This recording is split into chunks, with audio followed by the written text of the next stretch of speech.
Don Levy. I'm the Vice President for Research and National Labs at the University of Chicago.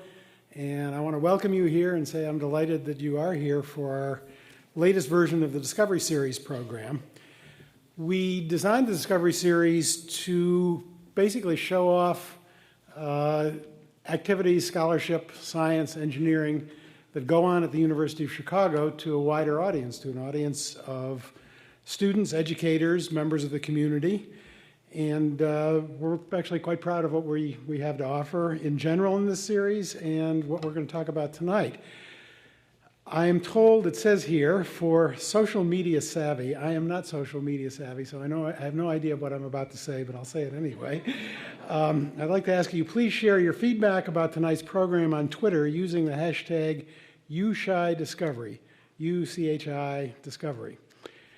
I'd also like to particularly welcome parents and students from the northern suburbs who are members of Maroon Kids, which is a group that's sponsored by friends and alumni of the Institute for Molecular Engineering.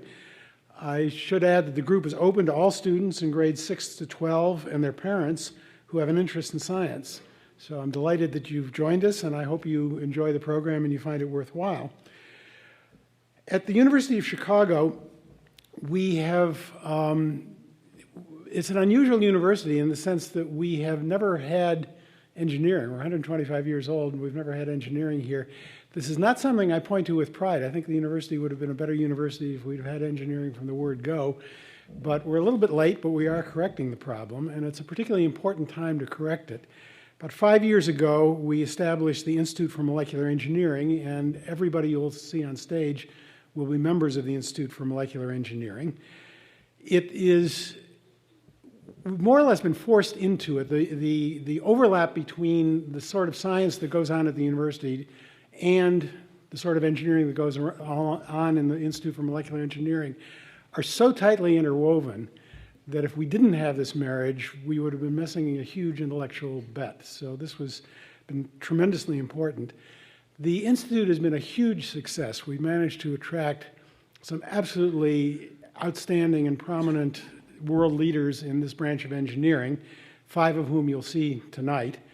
And this is done in partnership to a large extent with Argonne National Lab, where a lot of this work also goes on. So the IME's researchers are trying, as you heard in the video, to translate discoveries in basic physics, chemistry, and biology into new tools that address important societal problems. And that's where the overlap between the science and engineering goes on. I think both sides need each other to really make progress. The head of the Institute is Matt Terrell, who will moderate tonight's discussion. Matt is Dean and Pritzker Director for the Institute for Molecular Engineering at the University of Chicago. He actually wears 2 hats. Both hats are so large that everybody wonders how any one individual can support them. Well, he's supporting 2 of them. He's also Deputy Lab Director for Science at Argonne. Because of the close relationship between IME and Argonne, this was very important. Matt's a pioneer researcher in the fields of biomolecular engineering and nanotechnology. He specializes in the manipulation and measurement of surface properties of polymers. His work has provided new insight into polymer properties and new materials based on self-assembly of synthetic and bio-inspired materials. Most recently, before coming to the University of Chicago 5 years ago, Matt was the chair of the Department of Bioengineering at Berkeley. And prior to that, he was at the University of California at Santa Barbara as Dean of Engineering. You might wonder why it is he left the warmth of California for Chicago, but he actually started his academic career as an assistant professor in the Department of Chemical and Materials Engineering at the University of Minnesota, where he eventually became head of the department. So coming from Minnesota, the answer is he came to Chicago for the warmth. He is the founding director of the Pritzker Director for the Institute of Molecular Engineering, and has been an absolute force in assembling the molecular engineering and the group of scientists, the group of engineers that have positions there. So please welcome Matt Terrell to start tonight's program.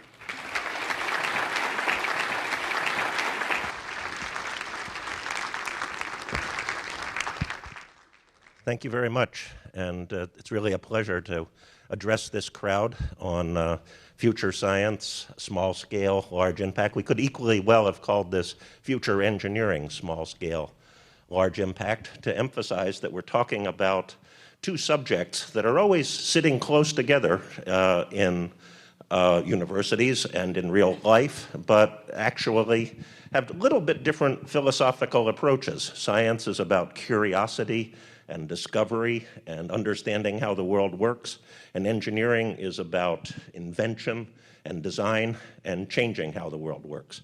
But as has been implied, there's a cyclic relation between the two.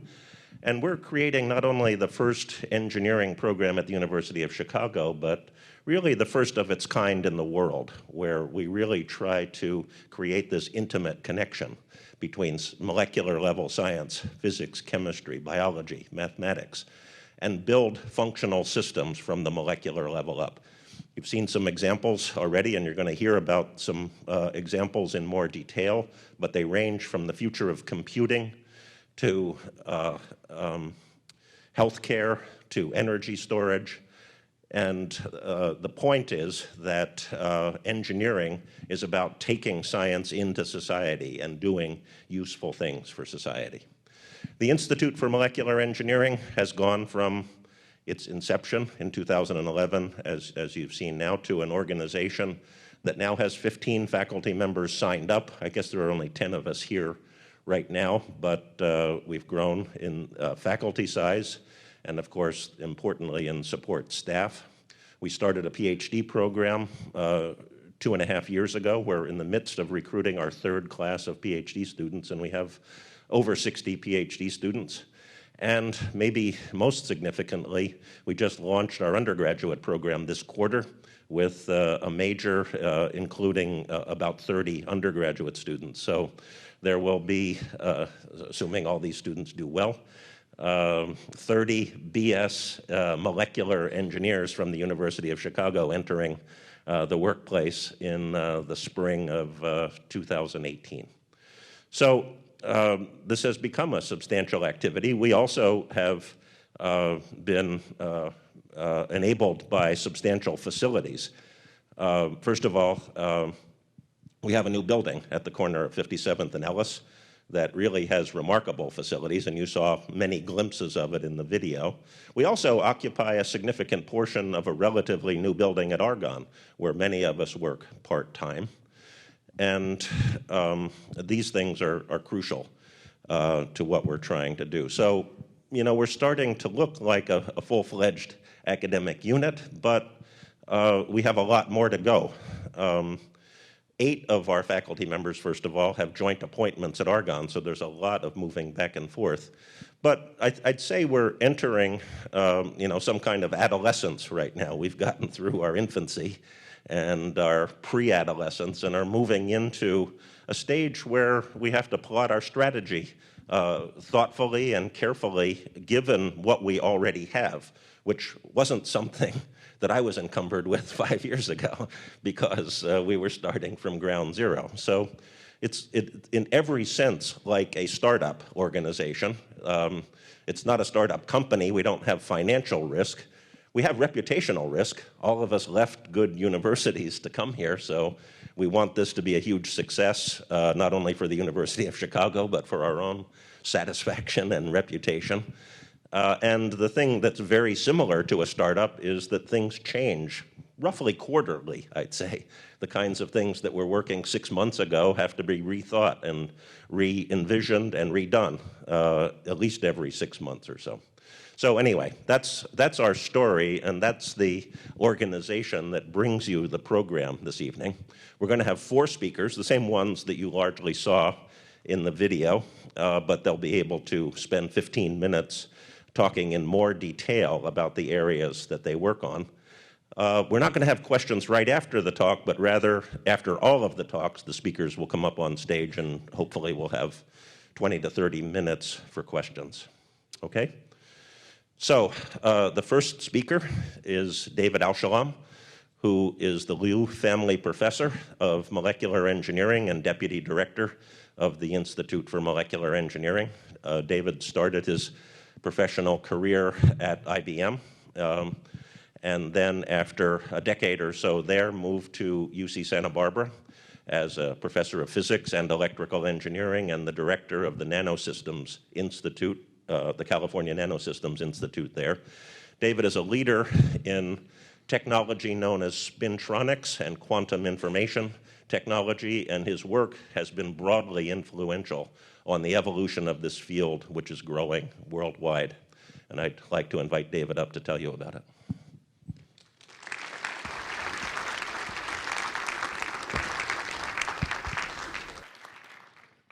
Thank you very much, Matt. Good evening. It's nice to see so many students here tonight. I used to be a student. Probably unlike a lot of you, I had a pretty tough first quarter as a student. Not so much because of the coursework, that was okay, but because I discovered television. And that was something I didn't have a chance to see too much growing up. And in particular, I was captivated by Star Trek, reruns of Star Trek. I'm not that old. Reruns of Star Trek. And in particular, these interstellar voyages led by a courageous and emotional captain, a cerebral and somewhat logical first officer, a science officer, and I thought, finally, a role model. But what was remarkable about Star Trek, particularly to those of us working in this field that Matt mentioned, is that it was a remarkable predictor of new technologies. You know, in Star Trek, even in the late 60s, people had universal translators. They had mechanical devices they could talk to and exchange languages with both aliens and foreign visitors.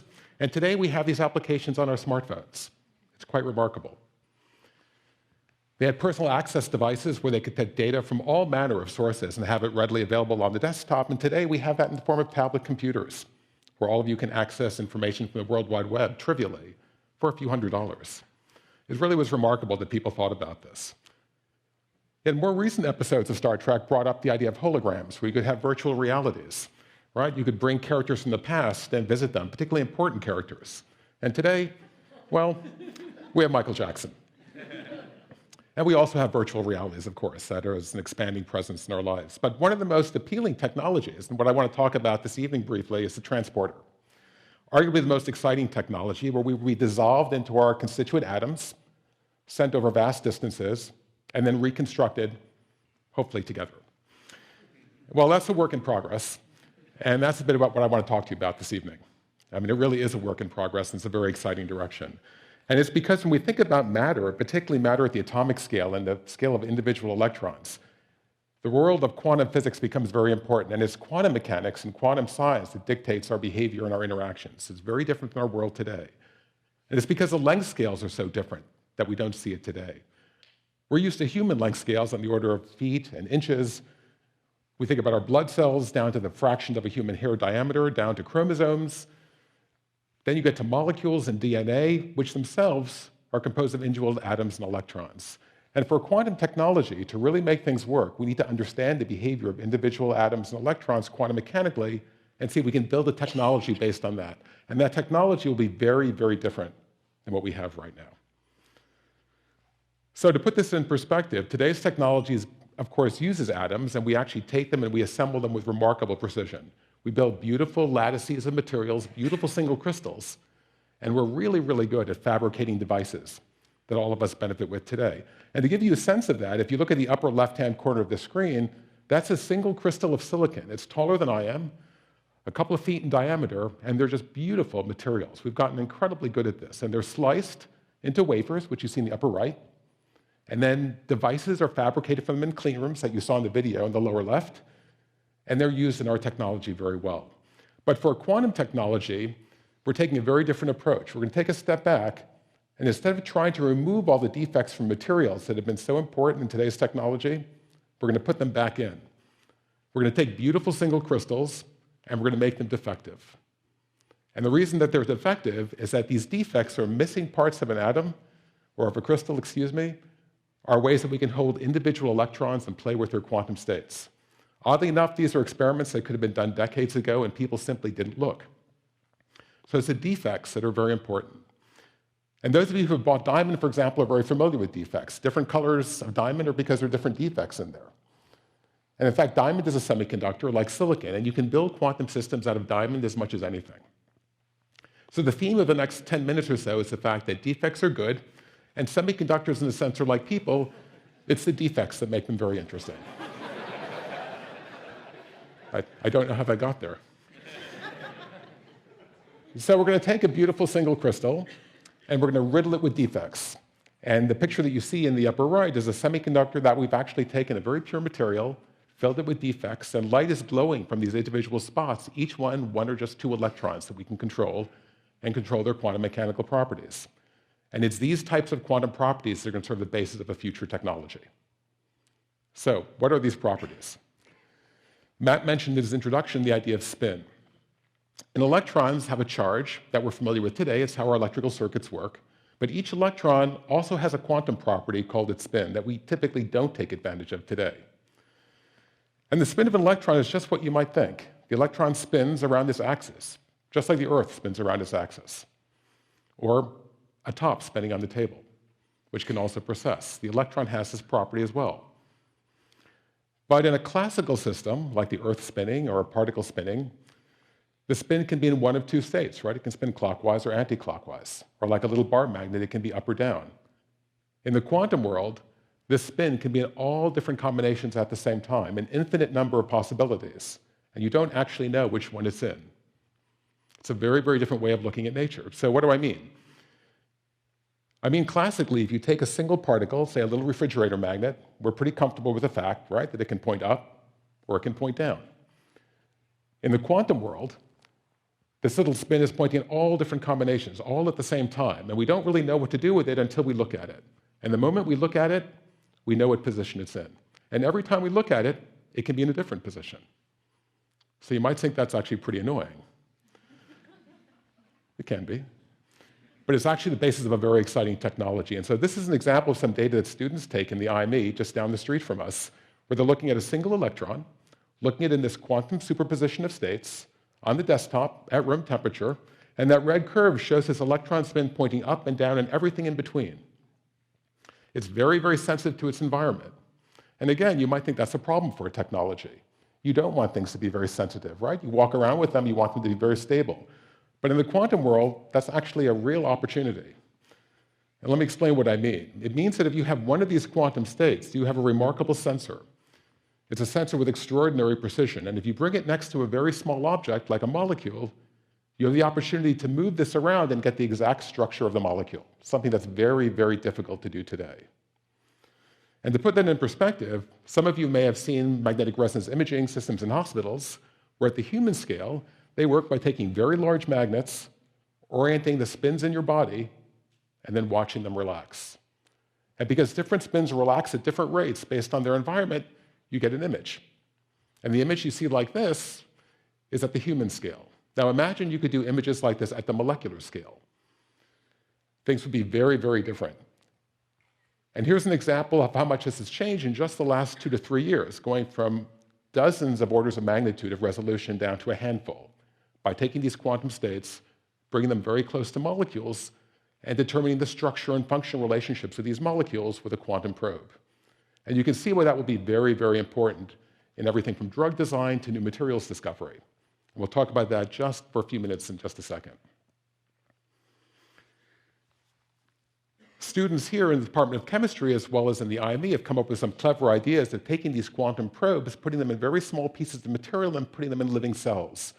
And what you can see on the left is an example of a quantum state in a human endothelial cell that's alive.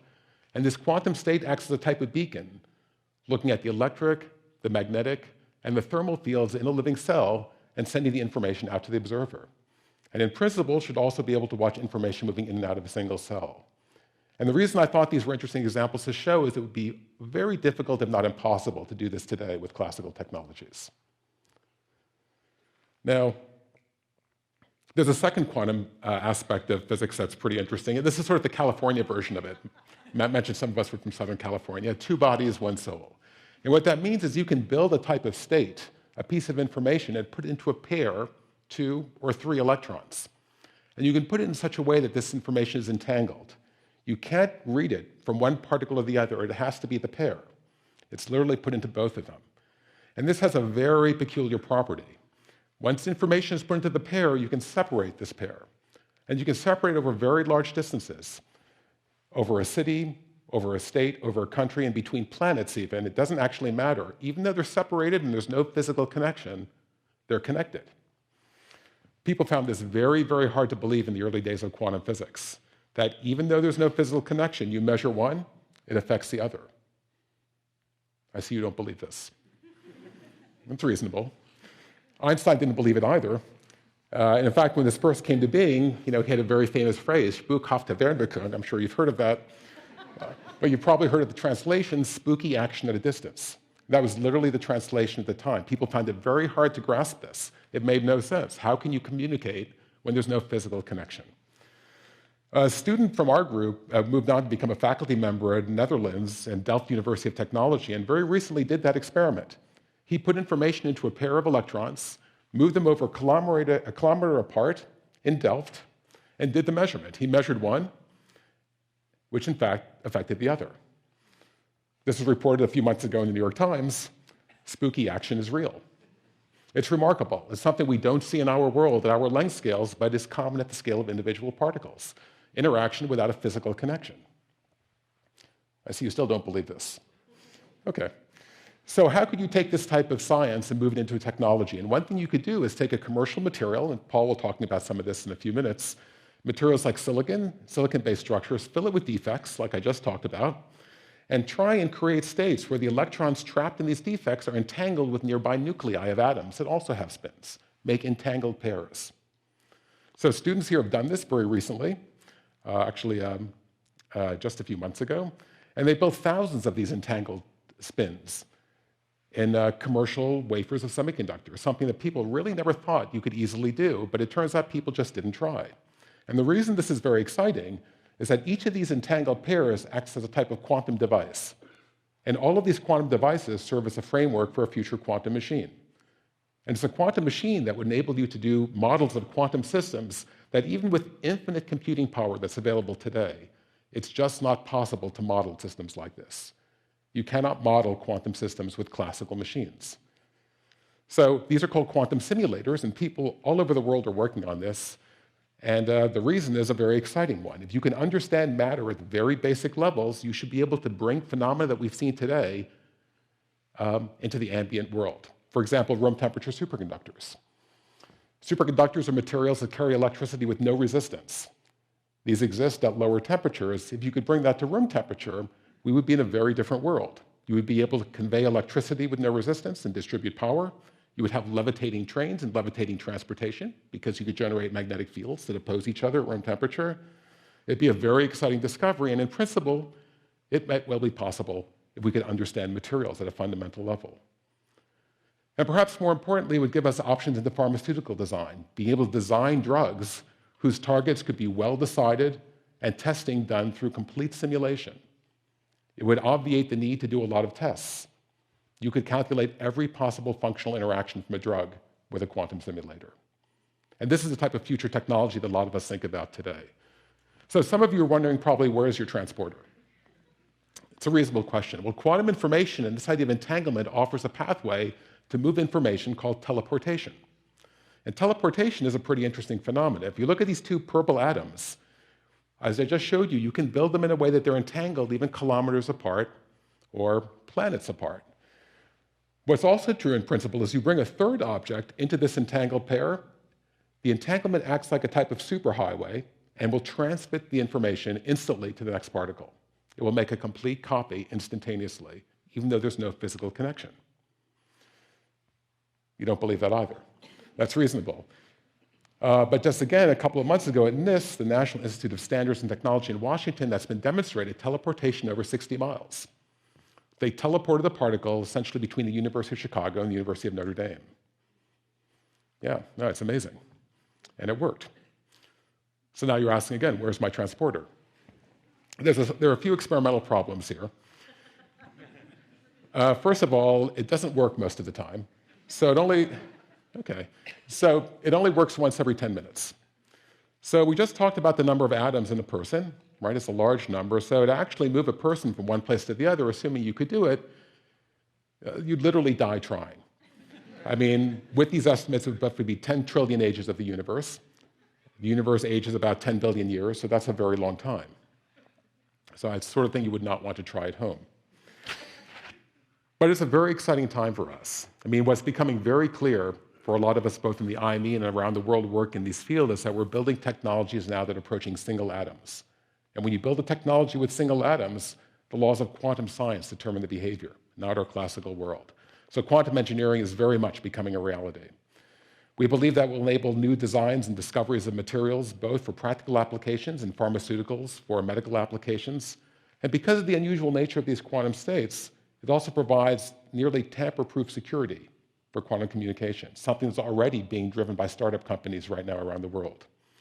So we believe there are a lot of fundamental physical and biological systems that we can probe and learn more about with quantum sensing.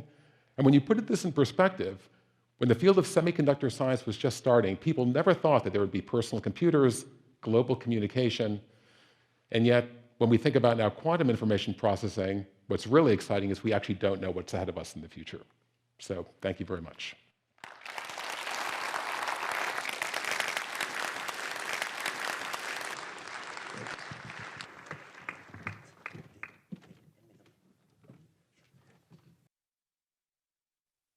Sorry, forgot a piece of equipment.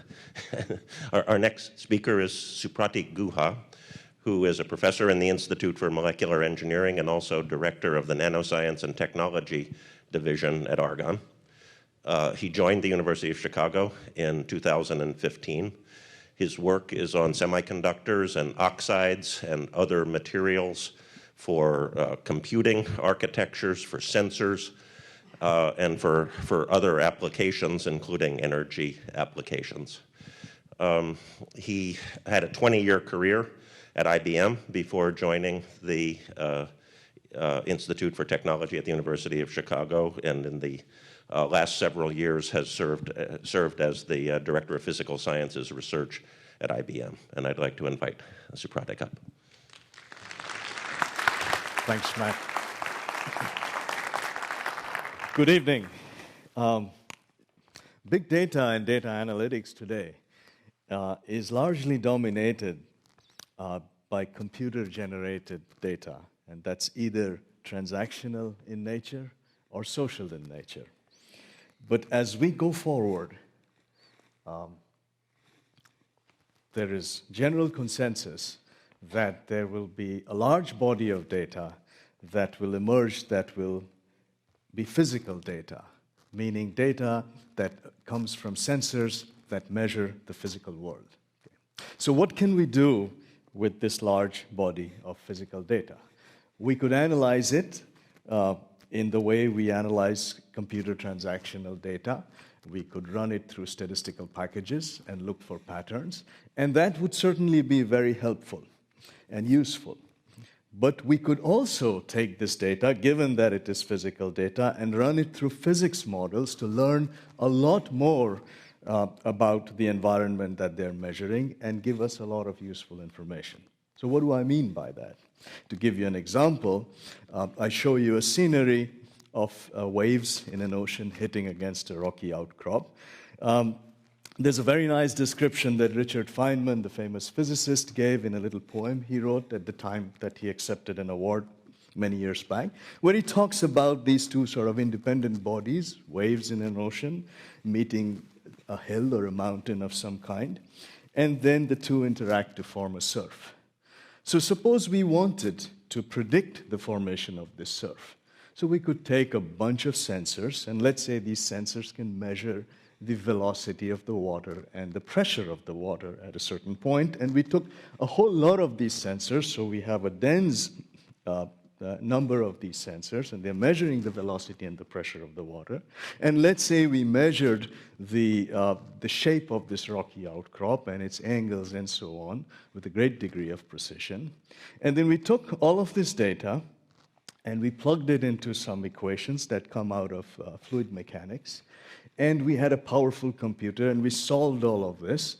We could, today, simulate and predict the way these waves would form, or the way the surf would form, right? Now, this is, of course, not a simulation. It is simply the photograph that I've taken and textured it, as you can make out, but you get the point, right?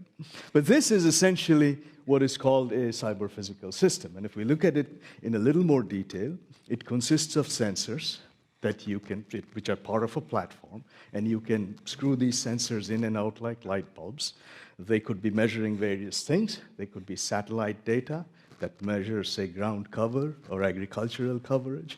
It could be sensors that measures pollution in cities. It could be sensors that measures your electrical power consumption as a function of time and tries to determine, by looking at little blips, how many refrigerators you might have. It could be any kind of sensors, right? Now, the data comes into a platform, and then there's now enough advance in wireless technologies that this data can be uploaded with high efficiencies to the cloud. And there's enough computing power today, and memory is cheap enough today, that you can then calculate various things using physics models and statistical analytics models to make determinations and recommendations and conclusions that you can push to your smartphone, right? So this is a cyber-physical system, and you can use that information to better your environment or something. Right.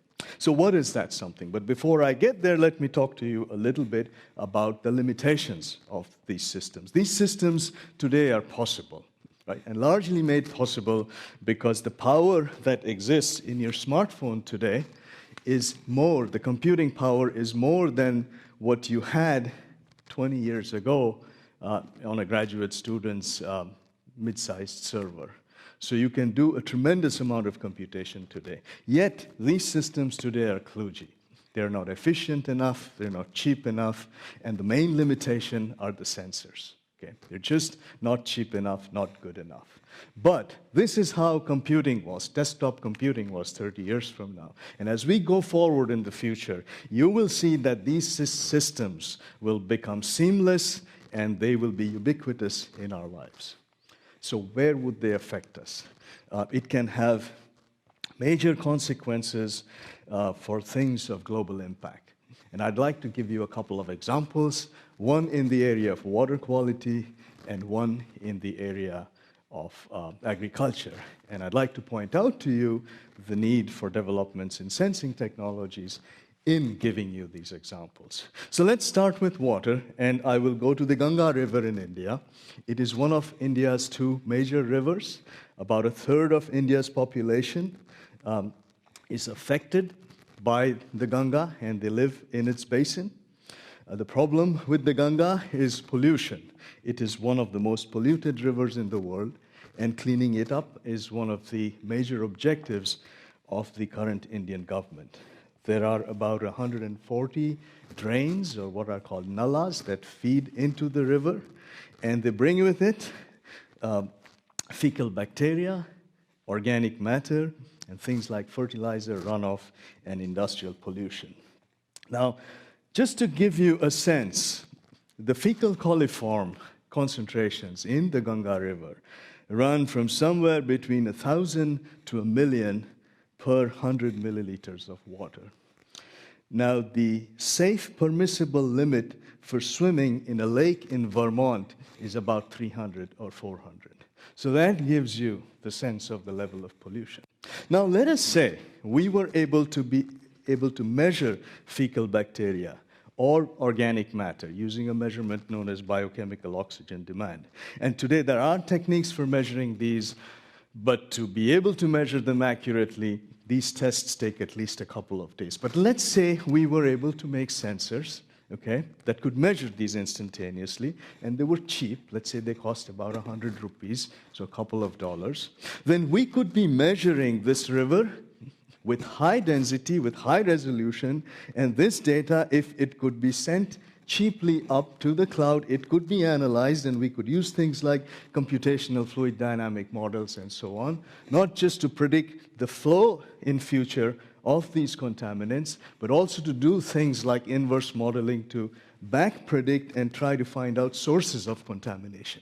Say it could be a sewage treatment plant that wasn't working right, or say it could be an industry that was was not following regulations for dumping pollutants. So there could be so many different things that could be done if only we could make these systems, these sensing systems, cheap enough so that they could be usable worldwide. Okay? So water quality is a major area where sensors and sensing systems and cyber-physical systems will make a huge difference. The second example is one of agriculture. Now, as many of you are probably aware, water is overused in agriculture. Okay? It's not measured accurately. Farmers kind of guess as to how much water they need to use, and this is a global phenomenon. About 70% of freshwater consumption in the world is due to agriculture. Now, this is an experiment that scientists in IBM and Gallo Wineries did, and I was fortunate to have played a small role in this experiment while I was at IBM. So the role of this experiment was to try to find out if one could improve yields and increase the water efficiency and therefore reduce the usage of water. So as a test bed, about a 10-acre plot, a vineyard in Lodi, California was chosen. This vineyard was, we divided it up into little tiles that were about 30 by 30 meters, and we rigged up the irrigation in such a way that the water delivery could be individually controlled to each tile. Okay? So now, during harvest season, the team regularly monitored satellite images of this control region, and these satellite images are free. They're available from the US government. You can open an account and download it. It's available in 11 color bands, and you can use this data to basically look at the greening of the vineyard canopy, basically look at a chlorophyll map. So then the scientists analyzed this chlorophyll map. They got climate data, weather data, etc., and then they calculated exactly how much water should be delivered to each of those little tiles. And when they did that, over a 2-year period, 2 harvest seasons, they found that the yields and water efficiencies went up by about 10 to 20%. And this was huge. This was a wonderful result because conceptually, all that was done was very simple. We used free satellite data to calculate the amount of water and then dose it accordingly. Now, let us say we were able to have sensors that could go into the ground that measured things like dissolved nitrates, that measured things like soil moisture or water potential, that measured things like plant disease. Then we could similarly calculate much more accurately the amount of water, fertilizer, and pesticide that would be needed. And we estimate that there could be savings of things like 2 to 5 times savings of these resources. So what is the problem? Right? A lot of these sensors are available today, but they are, again, very, very expensive.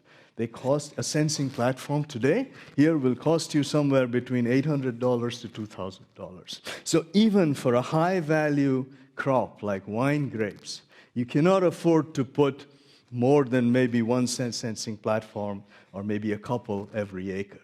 But you need them to be there about 10 meters apart because that is sort of the length scale of soil variability. So these sensors need to come down in factors of about 10 to 100 in price for them to be usable. But once that happens, it will change agriculture. So again, it points to the need for sensors. Right? So how can we improve these sensors, make them more cost efficient and more power efficient? And the answer, I believe, lies in the area of nanotechnology.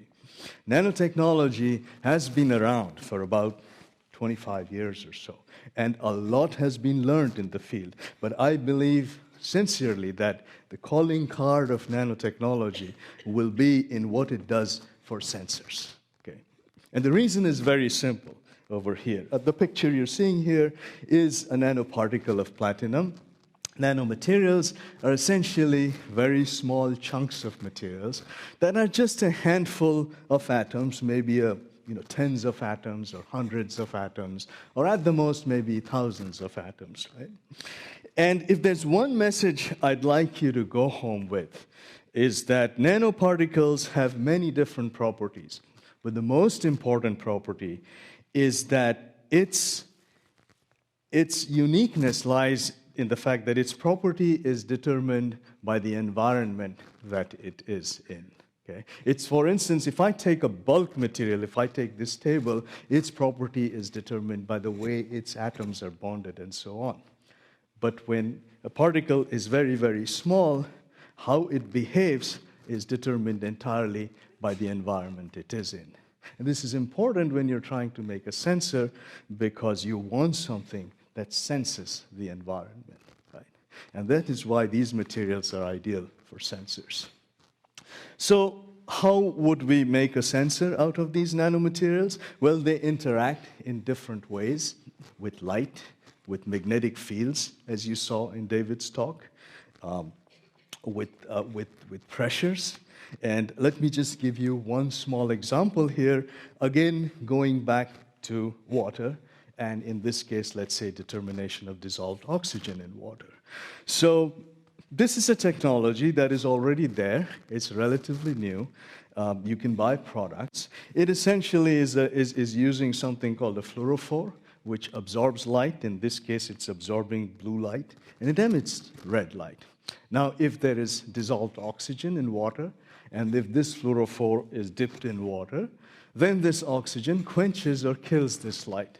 Now, you could buy 50 cents worth light-emitting diodes and detectors, and therefore very quickly measure this level of quenching or killing of the fluorescence and determine how much oxygen is there. This is a very simple idea. It's a product.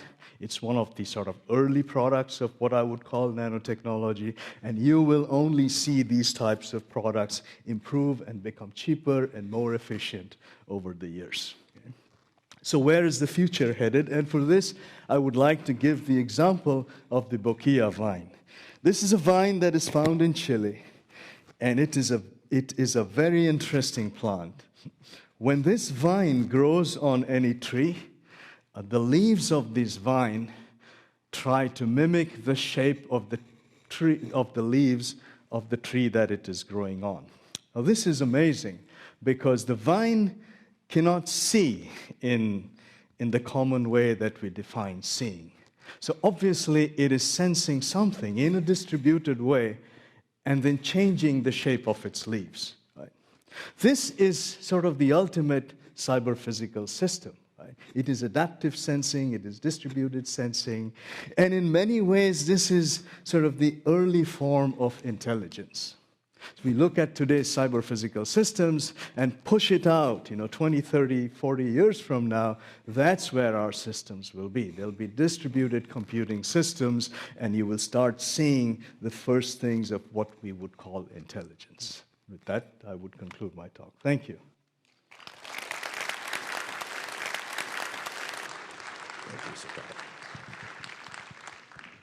Thank you very much, Supratik. Our next speaker is Paul Neely, who's the Brady Dugan Professor of Molecular Engineering. Paul is a pioneer of a process that is being increasingly evaluated and used in industry for fabricating integrated circuits and storage devices known as directed self-assembly. He'll tell you a lot more about this, but the idea of self-assembly is that one uses a kind of information content built into the molecules so that they self-organize into the patterns that you want to build in integrated circuits and storage. Paul joined the faculty of the Institute for Molecular Engineering in 2012, having previously been the Shoemaker Professor of Chemical Engineering at the University of Wisconsin. Let's welcome Paul to the stage.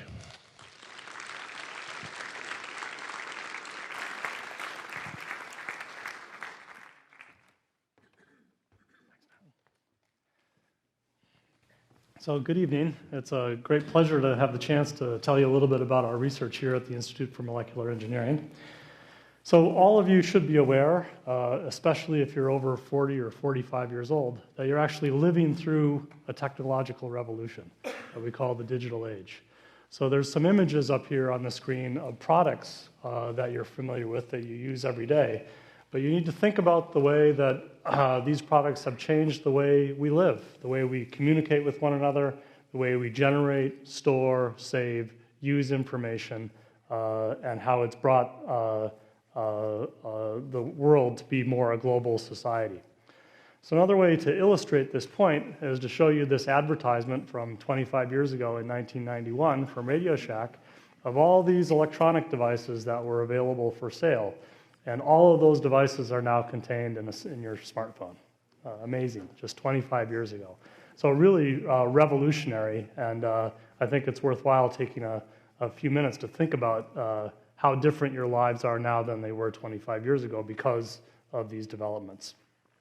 So there's less obvious things that have come out of the availability of faster and more powerful integrated circuits. This is a picture of Mira, which is a supercomputer at Argonne National Laboratory. And there's so many things I could mention for how it's changed our world. But this was a list I found on the web for the 9 super cool uses for supercomputers. So evaluating, predicting earthquakes, for example, recreating or understanding the origins of the universe, etc. So again, all of these developments, this technological revolution that we are experiencing, is directly related to being able to make and fabricate more and more devices called transistors on one surface, okay? And this is known as Moore's Law. It's really an observation that he made in the late 60s and early 70s, that it seemed as though the number of transistors that you could make on a CPU on a computer chip was doubling every 2 years. And so if we think about that ad for 1991, there were approximately 1 million devices on a computer chip. And in 2016, 25 years from that date, there's now 5 billion. Okay, exponential growth over that time period. And of course, that's what's responsible for being able to do all of these great things, even that we've heard from David and Supratik. Okay, so to bring that home a little bit further in the manufacture, here I show actual images of devices at relative scale for different years. And so if you're going to double every 2 years, that means you're going to quadruple the number of devices every 4 years.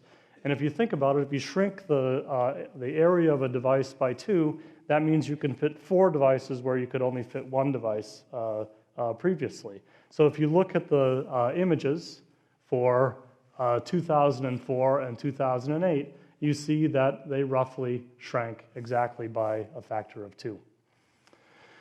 Okay, so I want to explain to you a little bit more about how semiconductor devices are manufactured so you can understand our research a little bit better. So I included a few cross-sections of devices here of modern computer chips. The devices that I'm talking about are way down here and that you can't even see them. And then these are all the layers of wires or interconnects that are made to make the devices function. And so just from looking at one of these cross-sections, you can see, one, that you're patterning at very small length scales, but that you make these devices in a layer-by-layer fashion, perhaps 25 to 30 different layers. And so each layer has to be made so that it connects properly with the one under it and connects properly with the one on top of it. So you have to align these patterns perfectly. That's called registration. And then if you think of the numbers of layers, if there's even one defect in any layer, the device doesn't work. And so perfection is absolutely necessary for these devices to be made. So again, I want to get down to the actual process of making this device. So let's look at, say, one of these layers of wires here that are called interconnects. And these are wires of copper that are separated by an insulator, a dielectric material. And to make just that one layer would require this series of steps. We'd deposit a dielectric on top of the device layer. We'd coat that with a polymer called a photoresist. And now I want to explain to you the process of photolithography. We'd expose that photoresist to light. And where that polymer is exposed to light, it changes chemistry. And then if we bake the material a little bit, it changes chemistry a little bit more. And then if we plunge this material into an aqueous solution, basically water, that exposed material will dissolve much more faster than the unexposed material, and that allows us to pattern this sacrificial layer. Then we could deposit copper everywhere, polish off the copper where we don't need it, and we'd arrive then at our one layer of copper wires in this structure. So then to make the overall device, we simply repeat that series of steps again and again and again and again, maybe 25 to 30 times, to arrive at our fully integrated circuit. And so obviously, again, to reiterate, you need to be able to do this process at very small length scales.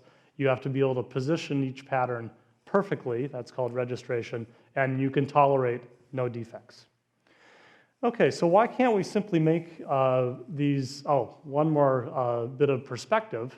If we think about, David showed you these wafers and these ingots. They're now either 300 millimeters or 450 millimeters in diameter, and we can pattern hundreds of computer chips on just one of these wafers. So if each computer chip is 5 billion devices, and there's 100 of them on the wafer, we've patterned more devices on one surface than there are people in the world by a factor of 100. And my colleagues at Intel tell me, this is the marvel of the engineering world, that there are times when every one of those devices is perfect. Can you imagine patterning that many perfect things all at once? It's unbelievable. Okay, so why can't we just continue to make smaller and smaller patterns? The problem is that as you do this exposure of the resist, the photoresist through the mask, you can't simply keep reducing the slit or the aperture that the light goes through, because as it approaches the wavelength of the light, it undergoes a process called diffraction. So you could make the slit smaller, but you would not be able to make smaller features. Okay? So for many, many years, it was very easy to go to smaller and smaller devices simply by reducing the wavelength of the light so that you could get to smaller apertures and smaller features. But that strategy petered out in about 2000 to 2005. So instead, I'd like to pose a question to you.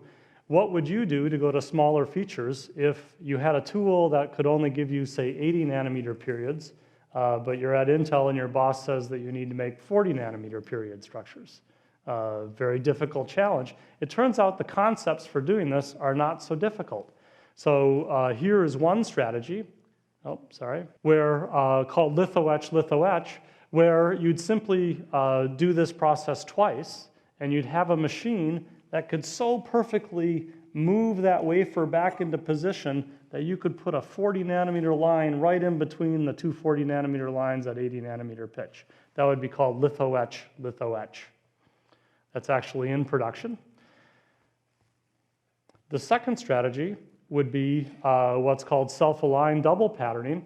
It turns out that you can very controllably conformally coat structures and control the thickness of the structure very, very well.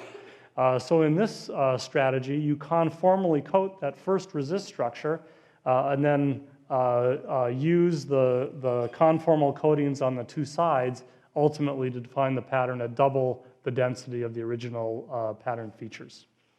Okay, so finally, to get to our research, we've been developing a process called directed self-assembly.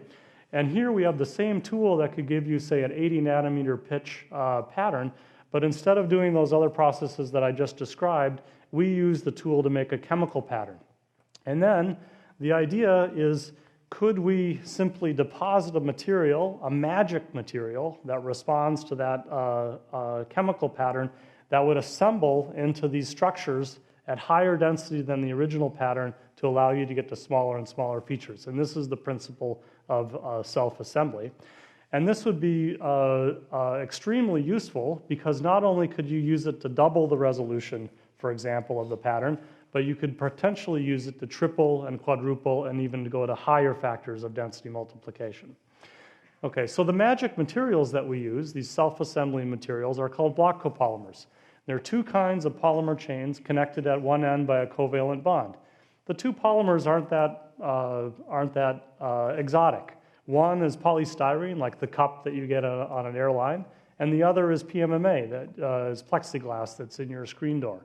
But if you make two molecules and you bring them together and bind them at the molecular scale, they spontaneously form these self-assembled structures at very small length scales, at the molecular length scale. And in fact, they make the structures that you see different shapes and very uniform sizes at the length scale of 3 to 50 nanometers, which is what's very difficult to achieve in the process I was just describing by traditional lithography. So does it work? The answer is yes. So here's one of those magic materials that wants to make line and space patterns, lamellar structures. On one side is where we haven't told it what to do. We haven't directed its assembly, and it makes this random, what we call a fingerprint structure. And when we give it direction on a chemical pattern, you can get it to perfectly assemble into these line spacers that are then useful for manufacturing. To give you a little flavor of the magic of this assembly, here are some molecular simulations from my colleague Juan de Pablo that shows you a very different process than what I described as photolithography, where now you're depositing this material and letting it spontaneously assemble with some direction into the structures that are then useful for the intended applications. Okay, so the biggest challenge in implementing this strategy in industry has been to show that you could reach these incredible levels of, low levels of defects that are required for manufacturing computer chips. And to give you an idea of how incredible of a constraint that is, you need to be able to pattern perfectly and only have one defect in a 10 by 10 centimeter area. So if we were actually to take images where we could see the structures that we make, we would have to look at 1.6 billion images to see and find out whether there's not more than just one of those defects in any of those 1.6 billion images. That's the level of defectivity that's required. Well, it turns out we had to, this is one of the hallmarks of the Institute for Molecular Engineering, is finding the tools and the skills that you need. The actual first graduate of the Institute, Paulina Rincon de Godillo, was one of my students that went to IMEC, a consortium in Belgium, to be able to utilize the specialized tools to find that answers. Could we reach the defect levels that are necessary using this strategy that I described? And the answer was yes, and here are some images then of, these are 14 nanometer lines and spaces, or actually these are 10 nanometer lines and spaces, so ahead of what's necessary for manufacturing at present. Perfect and over the areas of, that I was describing as needed. So to give you one more perspective of scale, these 50 lines and spaces are about a micron wide, and if I were to compare that entire 50 nanometer line and space to the width of a human hair, it would be just that little spot that you can barely see as it shrank to the length scale of the hair. Okay, so our current research is to understand the three-dimensional structure of these assemblies. So unlike traditional processing, they can be three-dimensional. And actually, the position of these lines and spaces can change as you move along the structures. And so this is utilizing specialized tools at Argonne National Laboratory to do what's called transmission electron microscopy tomography to image these structures. We're obviously hoping to go to much smaller length scales than even what I've showed you. This is our best effort to date, where we quadruple the resolution of the original lithographic tool and are assembling 8 nanometer features on a 16 nanometer pitch. So I'll leave you with one final thought. This technology that we've developed is actually relatively mature and is actively being commercialized in the context of semiconductor manufacturing.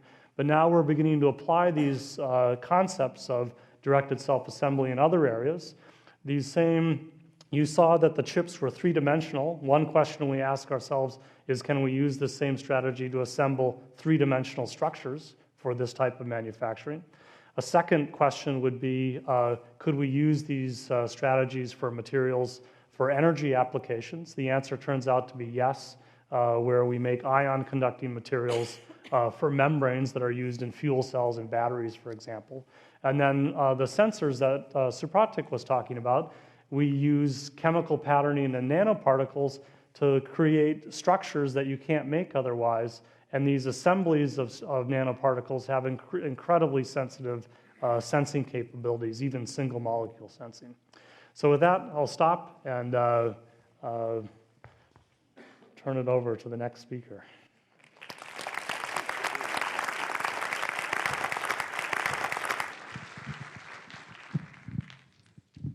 Thank you very much, Paul. Our fourth and final speaker is Melody Swartz, who is the William Ogden Professor of Molecular Engineering. Melody's work will be a significant change from some of the digital technology things that one has been hearing about. Melody works on understanding the lymphatic system and transport in the lymphatic system and its role in immunology, or in immunity, I should say, and how one can address the lymphatic system to tackle cancer and other immune disorders.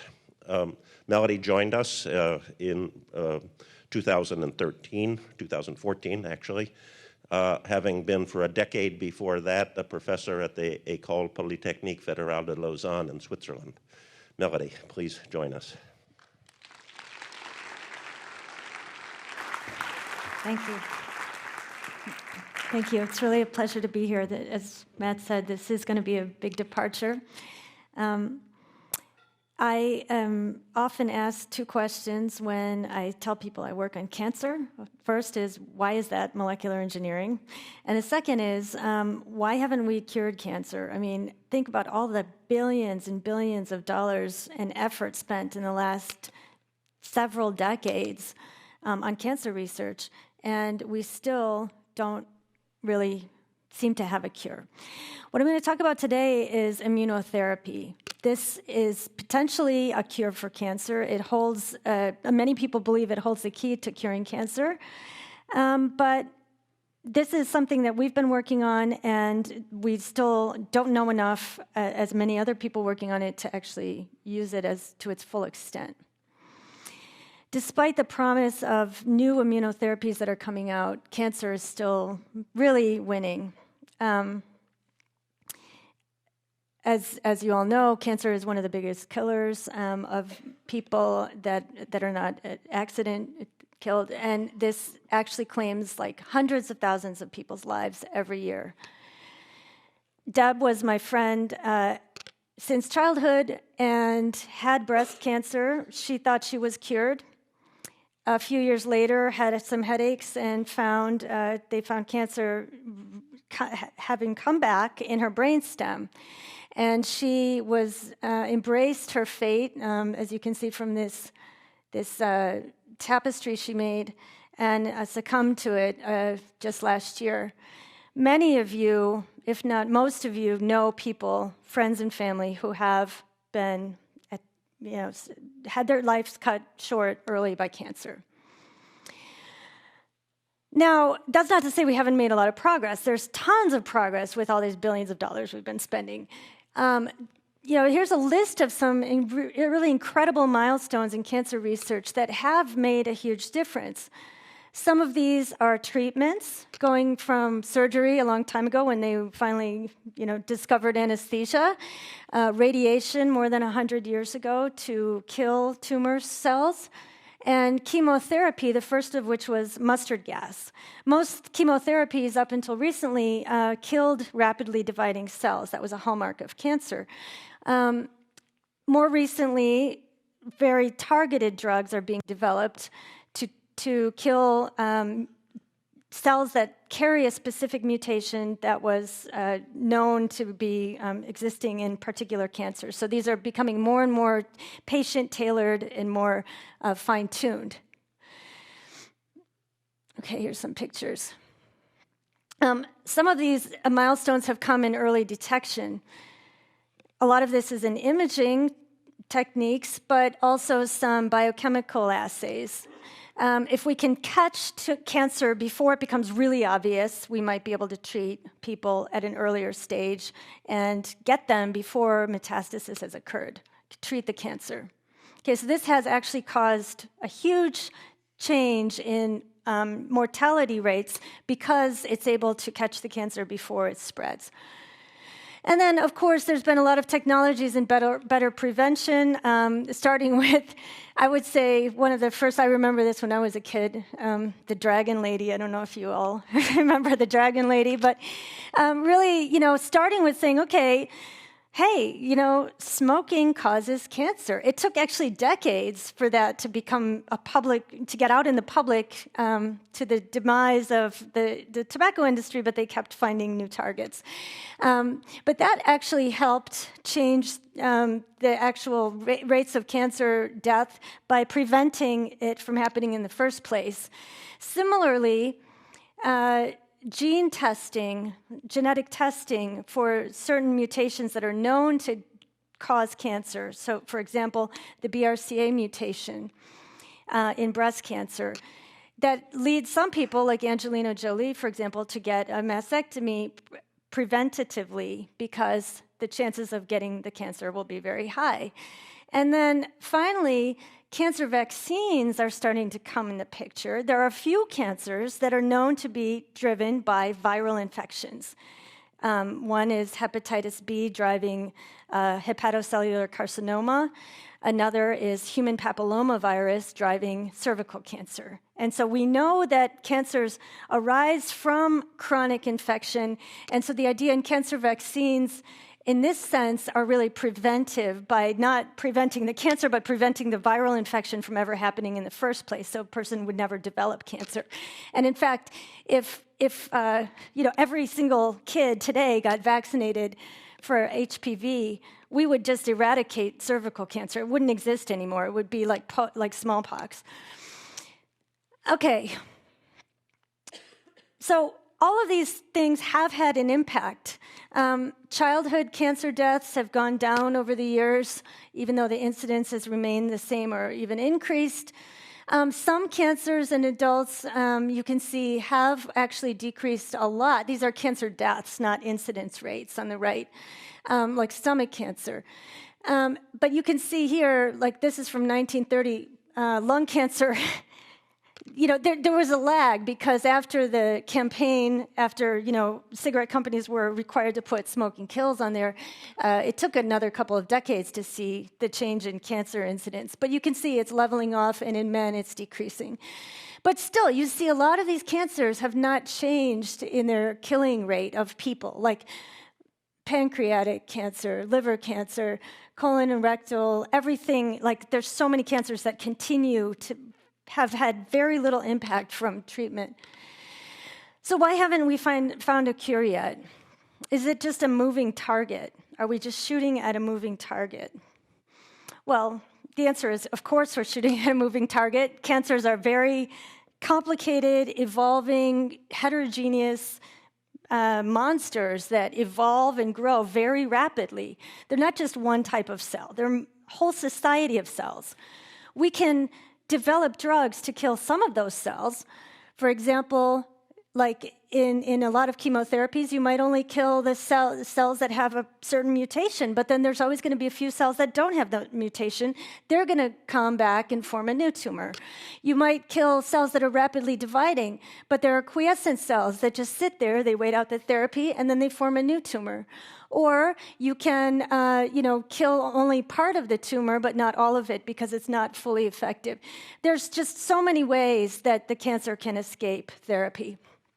And the immune system actually does take care of a lot of killing cancer normally. We have immune surveillance that recognizes when cells become tumor cells, when they become neoplastic, and they actually come and attack these tumor cells.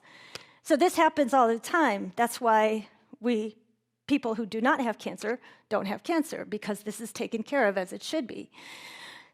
When tumors become cancerous, then they have escaped immunity in most cases. And they can escape immunity in a lot of different ways in which we're still trying to understand.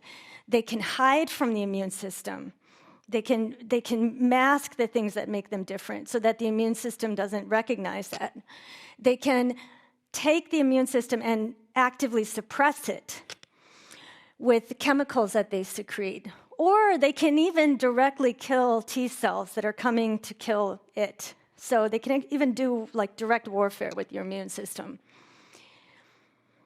So the whole hope of immunotherapy is to activate the immune system to kill cancer. So even though we know we're learning more and more every year about how the cancers escape immunity, we're still trying to turn these cells around so that they can do what they're supposed to be doing in killing these tumor cells. The reason it's considered a potential cure is because once you get this immunity, then any future cancers that pop up, any like metastases or silent cells that have been dormant for a long time, they come back, your immune system will just take care of it again. But in the current immunotherapy trials, there are hundreds now. We still have very heterogeneous response. Some patients respond, but many don't. And we still don't fully understand why. But we do know that the immune system is a lot more complex than we appreciated even 10 or 20 years ago. You can look at the most basic sense of self and non-self. Our immune system has to be primed to be able to kill pathogens like bacteria, viruses, worms, protozoa, and ignore self things like your own cells and your own proteins. But there are so many things that we have to also ignore that's foreign. Food, gut microbiota, and things in the air like pollen. At the same time, our immune system has to be sometimes able and ready to kill your own cells when they're infected or when they're diseased, like as in cancer. And so the immune system actually has so many mechanisms to try to balance these two things. When we take immunosuppressant drugs, like to prevent graft rejection or something, we can get cancer because the immune system is suppressed and it gets overly permissive in a totally generic way. When we do the opposite, if we try to overactivate the immune system, and this is one of the side effects of immunotherapy, that we can develop autoimmunity because your entire immune system is a little bit hyperactive. So your immune system, when it's functioning in a healthy way, you really have to balance these two things. Now, my lab has been interested in the lymphatic system for a long time, and we always wanted to understand why the lymphatics are involved in tumor metastasis. Why do breast cancers and melanomas always spread first to lymph nodes? And we know that the lymphatics do expand around tumors. We weren't asking about immunity when we started working on this 20 years ago, but the questions that we've been asking, and the more we understand about this lymphatic system that's very poorly understood, the more we realize that actually it does play a central role in helping the immune system balance and make decisions about immunity and tolerance. And tumors actually hijack that. So what we've discovered, and this is very bird's eye view, we've really discovered that one of the main roles of the lymphatic system, and lymphatic vessels in particular, are to help instruct the immune system to distinguish safe versus dangerous. They're constantly exposed to everything that they're draining, and they take that information and instruct the T cells what to do with it. Because of this, tumors can hijack that. They can hijack the function of these lymphatic vessels to promote immune tolerance and escape the host immune system. And we're still discovering all the different ways in which it can do that, and there are multiple ways. So if you think about the lymphatics, we usually think of them as transporters. They're transporting, not the same kind of transporters that David talked about. They're transporting all of these secreted factors. The tumor's secreting all kinds of things. They're transporting it all to the lymph node. They're taking it up themselves. They're giving that stuff to immune cells in the tumor microenvironment. So they're taking the specific information. Okay, this is a blue tumor cell. This tumor cell is whatever, the specific information about the tumor, and then telling the immune system what to do with it. Unfortunately, because of the tumor hijacking this whole system, the lymphatics are telling the immune system, hey, that's totally normal, it's safe, just leave it alone. So half of our lab has been working on really trying to understand the basic immunobiology of the lymphatic system and what it's doing in tumors and in general. But the other half is trying to to work on ways to manipulate that as engineers, to target that. Normally, this lymph node, for example, is cut out when there's surgery because it often can contain a metastatic cancer. And so our idea is to, instead of cut it out, to actually target it, to use it to its full advantage.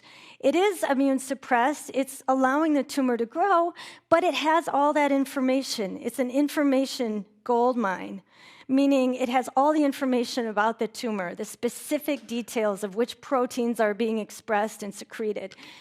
It's the only bad thing it's doing is telling the immune system to ignore that information. So if we can instead target danger signals to that lymph node, we can maybe turn those T cells around and get them to actually go kill the tumor instead of ignore it. So to do that, we've been working in collaboration with the Hubble Lab on nanoparticle vaccines. These nanoparticle vaccines are designed in a lot of different ways so that we can really control the immune response. They're designed to have surface molecules that look like viruses or bacteria. And so the immune system, when they see these things, they really think that they're actually danger signals. They're dangerous. And so they start this program of, okay, this is a pathogen, we have to attack it. And then they can go and actually kill the tumor. So by targeting that particular lymph node, we can really get a big response. And to show you some data in a mouse, this is a very aggressive melanoma. We implant it, and within 2 weeks, in white here, you can see the tumor grows very fast and it kills the mouse. If we give our vaccine to an uninvolved lymph node, that means a lymph node somewhere else that still has T cells, but it's not rich in all that information from the tumor. We see that, so this is in the contralateral side, the opposite side. It takes at least 5 to 7 days before those T cells actually get up to speed because they have to get educated from scratch. They get educated from scratch, and then they start to kill the tumor. But because of that time, and there's a little bit of tumor cell killing by the T cells in that time, the tumor can kind of readjust and mutate and escape that immunity, and they grow back. Instead, if we target the tumor-draining lymph node with that same exact vaccine, we can see a very quick response. Within 2 days, the T cells are starting to kill that tumor, and they kill it completely, and it never grows back. So in this way, we can take basic information about what the lymphatic system is doing and how it works, combine it with molecular engineering and nanotechnology, and come up with a completely new concept in potentially treating cancer or aiding in immunotherapy. Another approach we're working on is taking the fact that the lymphatic endothelial cells themselves are actually instructing the immune system safe signals. So these are basically inactivating or suppressing T cells normally. What we're doing is trying to deliver with protein engineering approaches and nanoscale material approaches, we're trying to turn those lymphatic endothelial cells into into activating dendritic cells that can activate T cells to be killer T cells instead. So it's, again, similar, the same information, you just do something different with it. So to summarize, I think cancer immunotherapy holds enormous promise. It could potentially cure a lot of cancers, if not all, someday. But it still has a long way to go in fulfilling that promise. There's a lot of things we still don't fully understand. There are a lot of things we need to do to make it effective. By looking at one part of how a system like the lymphatic system can help regulate immunity, and at the same time designing therapeutics that target those, we think that this could be a way to potentially facilitate cancer immunotherapy much better. And I also wanted to point out that while it was mentioned in the beginning that engineers take basic science and translate it into technologies that are used, and this is often the case, there are also many examples where engineers also use technologies to understand basic science, and that's the case in this work here. So I thank you for your attention, and I'm looking forward to the questions. Okay.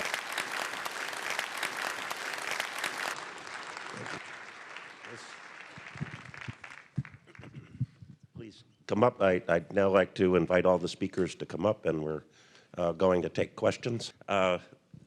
So are there any questions? Dr. Swartz, I was wondering, I saw that you mentioned the nanoparticles that mimic parts of viruses and bacteria. Why is it that you use the nanoparticles instead of just maybe the proteins from bacteria or viruses directly? Is there like an advantage? Are they easier to make, or are they more effective in some way? Well, if you use a fully synthetic system, you can control it completely, and so you can put exactly the molecules you want in exactly the right concentrations.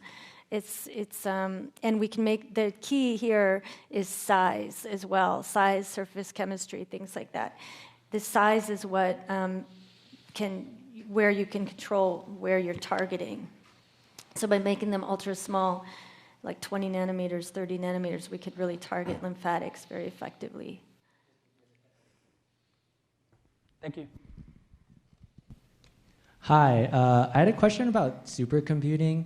So in 1997, IBM created Deep Blue, and it beat like the world's best chess champion.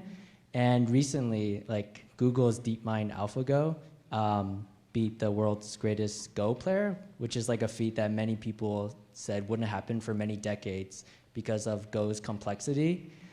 What struck me as interesting was that many analysts said that the Go program was not just following certain algorithms, but it could think on its own and had a certain level of autonomy.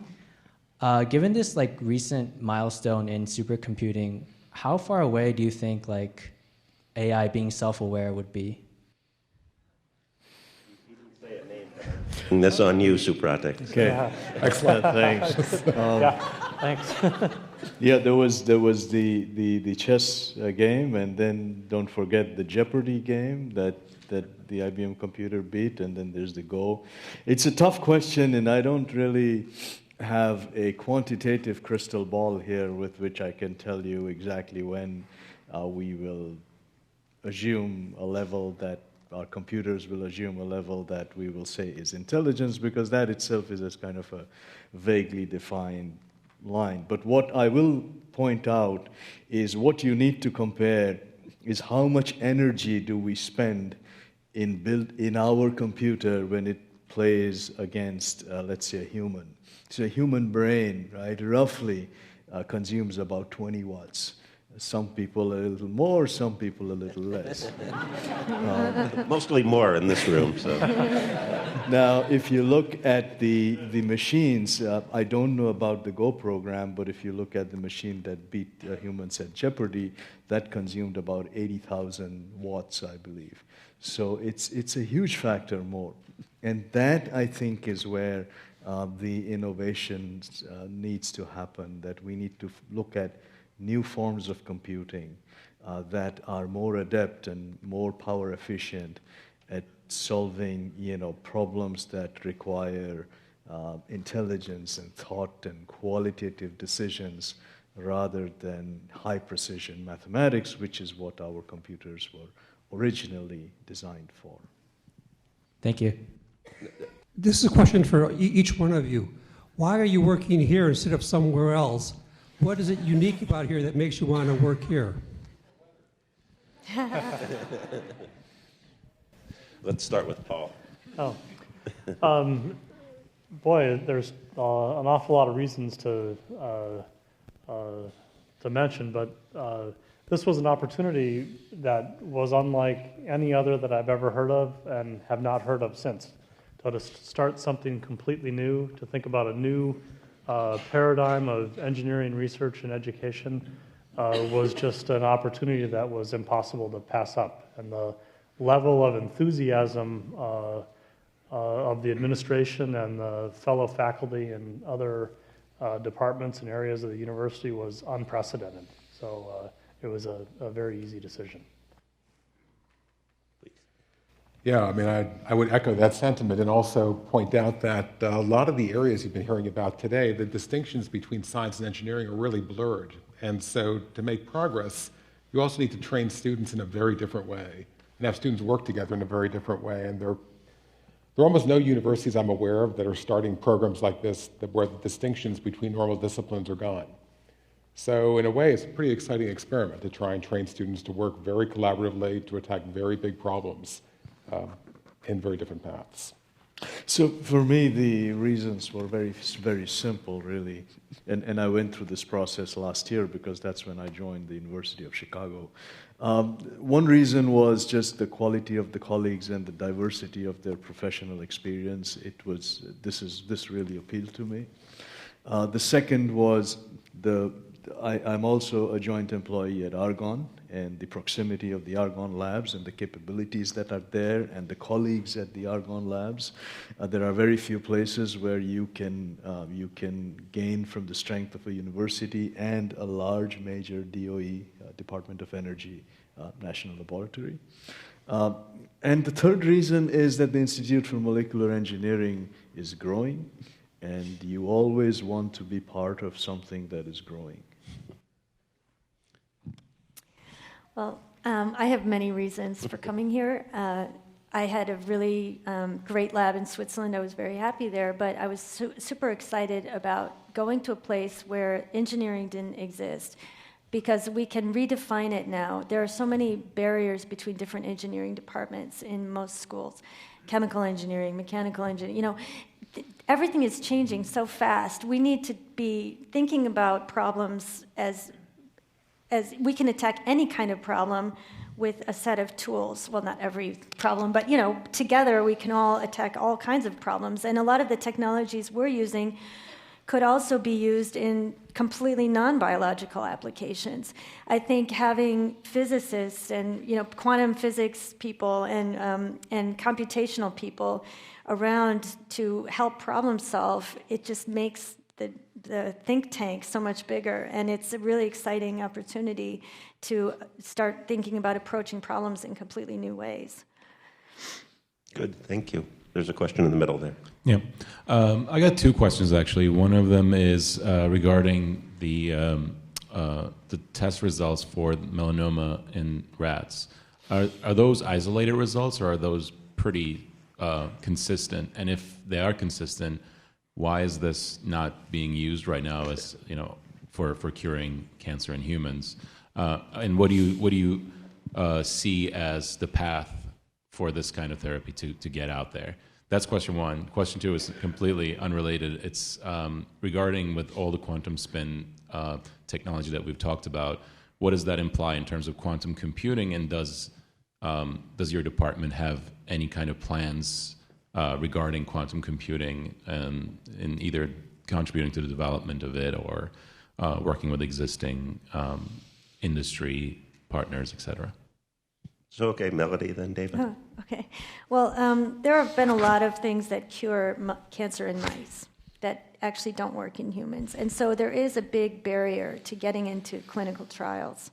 Of course, that's something we hope to do in the near future, but in the meantime, we're working with clinicians here to get more, closer and closer to the human situation.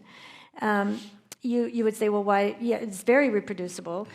And what we're trying to do is find a way to make it more useful. I think one of the barriers is that most surgeons would not agree when they're cutting out cancer to not cut out a draining lymph node if it could potentially have cancer in it. And so this is going to be a whole nother challenge to moving this kind of thing forward. But yeah, I mean, it takes a very long time to move things that work very well in mice into a human sphere. It eventually will happen. Quantum computing, David. Sure. That's a tough one to answer as well, because typically when people answer that, they're wrong. So I don't like being set up, but I can understand it. So the answer is I'm very confident there will be quantum machines. There's been in the last few years a big transition between research laboratories and industry. So most major technology companies now have a quantum information program. Intel does. Google has an enormous one where Google plans to build a quantum machine using superconducting-based quantum bits. Australia, Europe, Japan, China all have national programs now for quantum information programming, mostly because people see it coming. People trying to understand what the biggest impacts will be. Here at the University of Chicago, we're working quite a lot with corporate partners to look at issues like quantum communication, where we already see that on the horizon to protect our information. You probably read a lot about that in the last year or so, about encryption. And they're interesting both societal, philosophical, and practical aspects of that. So we're working very hard on that. That's something that naturally comes out of this field. It's already being prototyped, both in Washington and in Boston. So it will happen. It's great for us to protect our information. So to answer your question, I think it's not very clear where the impacts will be. It's absolutely going to come. But I would say the jury's still out now where the biggest impact is. I think there were some questions along. Yeah, there we go. In the discussion on the sensors, it was mentioned how the nanoparticles were susceptible to their environment. But in the discussion on the computers and fabricating these the silicon in smaller and smaller length scales, it was talked about the necessity of perfection and how just how perfect the things had to be. How do you balance this need for perfection and stability with the how deeply these particles seem to be affected by their environment? Well, you mentioned sensors. We might have Supratik take a shot, but then there's sort of a discussion between David and Paul about using defects or eliminating defects, I think. So one of the things that we've learned from doing nanotechnology research and microelectronics research is to be able to control materials at an atomic scale. So you could make them sensors, you could make them very sensitive to the environment, but you also learn how to protect them if necessary. So let's take these transistors that you talked about, right? They are incredibly small. So if you just made these transistors, they would oxidize, they would react, their voltages would swing over time. So you have to learn to develop ways of passivating these layers. You put dielectric layers, you cook them in various gases. And this is stuff that people have learned over the years. So that's sort of the beauty of nanotechnology, where you can really engineer these things very, very well. These transistors are very sensitive. They work at increasingly lower voltages. So in some sense, they are more sensitive to stimulus, but at the same time, you know how to control them, as Paul was showing.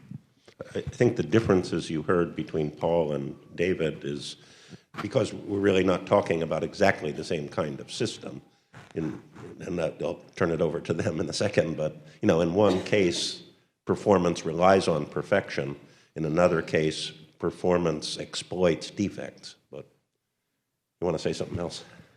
I'll just add to what Supratik was saying. I think that was a great answer. But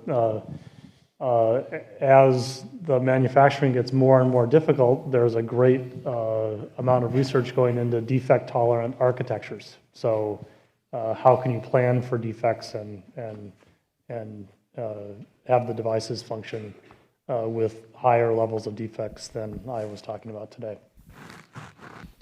And I think the contrast for the idea of using defects as sensors means particularly when you go to extremely, extremely small scales, where it might be troublesome to use traditional materials, you can probe at dimensions that are on the nanometer, very, very tiny length scales. And actually, one nice example that somebody brought up, why do this work here? As Melody mentioned, wouldn't it be great if you could detect, for example, a single cancer cell, just one, before it expresses itself at a larger length scale? Well, it's an interesting application for quantum sensors that can certainly look at single cells. If you could mix a problem with a particular solution for quantum sensing, you might have a very big impact on society. Good. There's a question way in the back. Thank you. For the gentleman second from you, sir, the tallest fellow, I don't know his name. Anyhow, as for me, I'm a humble programmer that works here supporting researchers into cancer. And a pet project of mine is modeling living cells using the Microsoft Unity gaming engine. It's very powerful and allows external factors to be introduced and what have you. And I've always had an interest in engineering, and I recently discovered that magnetism is used in cultures such as India, and has been for thousands of years, and it's actually researched in Europe and Asia. There's actually papers in NIH, PubMed, discussing clinical trials using magnetism to cure cancer. And when I recently read an article where they declared that magnetism is true quantum physics, and it piqued my interest. You mentioned that it's impossible to model in a computer simulation quantum effects. Well, you kind of burst my bubble, because my goal is to approximate quantum physics at the cellular level in a computer program. So I'm not saying get it dead on, I'm saying, cut corners and approximate. Do you think that's possible? I think that's you. Am I the tallest person? Yeah. That's disturbing. Well, I wouldn't want to quash your goals. I think you're absolutely right. I mean, I think you can do approximations and very effective simulations with classical machines of the sort you're mentioning, particularly looking at magnetic interactions classically. You're quite right. The point I was trying to make, if you really want to do this exactly, which at the level of designing a molecule, say for a need that maybe Melody has to attack a certain type of cell, you want a certain type of molecule, and to determine what its behavior will be exactly when you build it, you need a quantum machine. To do simulations of how things will move, you can do that classically. But that's one of the exciting things in the world right now of building quantum simulators, is that you should be able to predict with perfect accuracy what will happen. So maybe a nice approach is to do what you're mentioning, to cut corners, get a rough idea of where the right place is to look, and then to go in exactly with a quantum machine. Let's see, I see two more hands, and there's a question on the other side, is that it? There's a hand right there, and okay, got it. You got it, and then there's one over here by the wall. Okay. And I think this one will probably be our last question, just unless there's other burning ones. So please go ahead. This is also a quantum computing question. I've heard it said by people that with quantum computing, it's very easy to break encryption codes.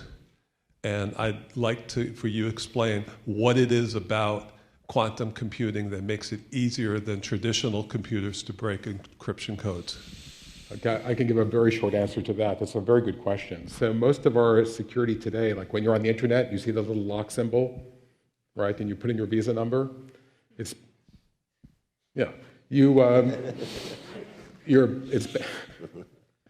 based on the fact that a code is generated, which is relied on the fact that it's very difficult to factor a number that's used to send this information.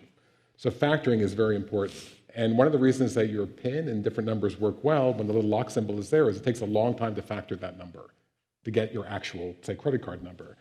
Quantum machines do a few things extremely well, and one of them is factoring. They can factor exponentially faster than any machine today. And so there's a lot of concern that whichever country, for example, has a quantum machine, they can break classical encryption codes. So that's true, in fact. But because searching and sorting is also based on these types of mathematics, one of the reasons Google is so keen on a quantum machine is that they live on the idea of searching and sorting and also on factoring. So the short answer is yes, encryption schemes today are based on factoring and on prime numbers. So if you have a type of computer that can do this instantly and factor instantly, if that did come up today, it would break all encryption schemes that are used. So you can sleep fine with that. Okay. There's I actually a microphone have up here, and then we'll take a last question from down in front. I guess now, hearing that, I have a really short question before my other question. If you did have quantum computing and then all of the encryption was broken, would it be relatively simple to design encryption that quantum computing could not break? And would that... That's also a terrific question. And so one of the reasons that people are keen on quantum communication, using these states to transfer say, information between you and with me, is that I can very easily tell if someone has eavesdropped because it changes the quantum state. So if you get my message, no one's listened in. If you don't, someone's listened in. So in that sense, it is a perfect encryption scheme. It's one of the reasons lots of startups are using optical fiber networks around the world to do that. And that, I'm very confident, will happen in the next few years. It's already working on sort of a 15-kilometer range. Geneva is using it right now. In Switzerland, it's a test basis for banking communication. So I think that will happen. Thanks. My other question was for Dr. Neely.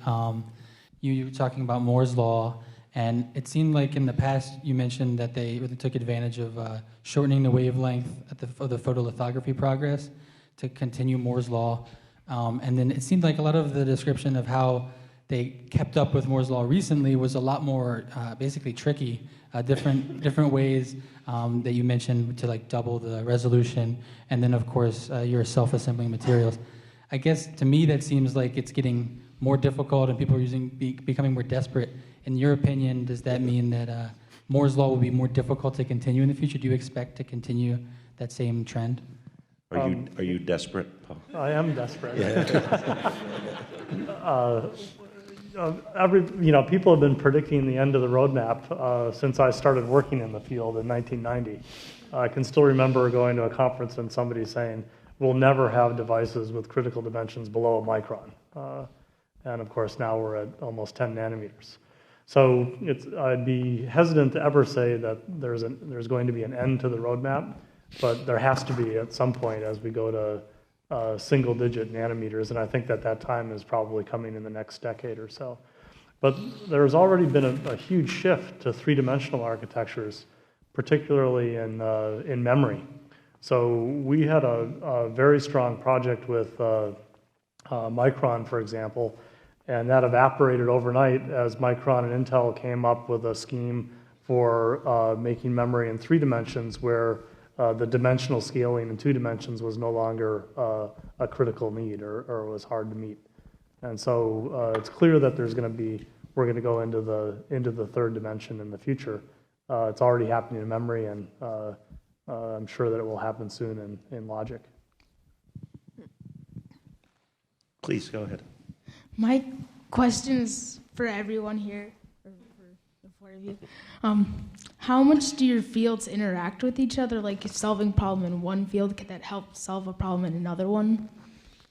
Yeah, excellent question. I don't know, Melody, do you want to say something about it? Well, I mean, this is one of the things that I find most exciting about this institute. I think that new solutions are going to come from people who are interacting from completely different fields, because they're not stuck in one way of thinking about a solution, but they're coming at a problem from a fresh perspective, and having multiple different perspectives just amplifies the possibilities of what you can do to look at the problem, to look at solution space. Does anybody else? You said it was a question for all, so any of you could add some things if you want. Yeah, I mean, this is one of the reasons I'm here. You always work with people outside of your field. So I, for instance, am somebody who makes materials, but I like to work with, people who are like electrical engineers or who are physicists who will make things out of these materials. And then in the end, the fun is in this collective thing that you've built. So I think going towards the future, as you grow up, if you want to be a scientist, look at this multidisciplinary aspect. That's very important. We don't have to repeat ourselves, but if there's a closing new thought on this question. I mean, one thing I could just maybe mention at the end is one of the things that is exciting about working with people in different disciplines is you're always discovering things, and you're always learning things. And I think it's safe to say in a lot of the projects we're doing together, we're seeing a lot of things we never expected. Now, my father-in-law had a favorite story, which is that, can I end with a small joke? Sure. Because I actually think it answers your question. So it's about a woman who brings her dog into the movie theater, and they sit down to watch the movie, and there's some funny parts of the movie, and the dog starts laughing, and there's some sad parts, dog starts crying. And at the end of the movie, everybody comes up and runs around this woman and goes, "That's just amazing."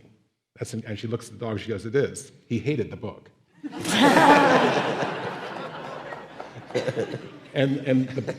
Yes, because the point of the story is you never really know what's out there. And even when you think you've discovered something exciting, it can be even more exciting when you look more deeply. Thank you.